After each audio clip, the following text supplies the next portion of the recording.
માળિયાહાટીનામાં શ્રાવણ માસના ત્રીજા સોમવારે શિવ મંદિરોમાં ભક્તોનું ઘોડાપુર ઉમટી પડ્યું હતું। માળેશ્વર મહાદેવ, સિદ્ધેશ્વર મહાદેવ, રામેશ્વર મહાદેવ, ઓમ રુદ્રેશ્વર મહાદેવ સહિતના શિવાલયોમાં વિવિધ શ્રૃંગારના દર્શન માટે શ્રદ્ધાળુઓની ભીડ જોવા મળી હતી। પવિત્ર શ્રાવણ માસનો ત્રીજો સોમવાર શિવ ભક્તો માટે અત્યંત આસ્થા અને ઉત્સાહનો દિવસ છે। વહેલી સવારથી જ માળિયાહાટીના શિવાલયોમાં શ્રદ્ધાળુઓનું ઘોડાપુર ઉમટી પડ્યું હતું।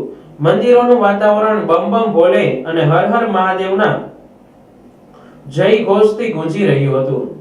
ભક્તો શિવલિંગ પર જળાભિષેક, દૂધાભિષેક, બિલ્વપત્ર અર્પણ કરીને મહાદેવની ઉપાસના કરી રહ્યા છે। શિવ ભક્તો મહાદેવના દર્શન કરીને ધન્યતા અનુભવી રહ્યા છે।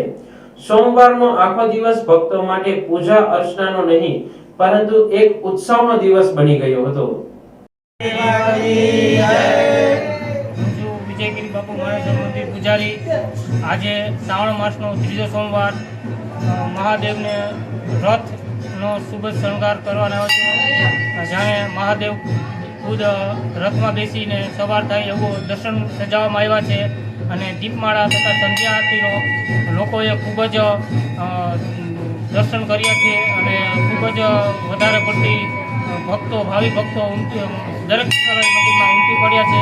આવી રીતના ચોથા સોમવારે અમરનાથ મહાદેવના દર્શન કરવામાં આવશે તો સર્વે ભક્તોએ લાભ લેવો અને જય બોલો માળેશ્વર મહાદેવની જય।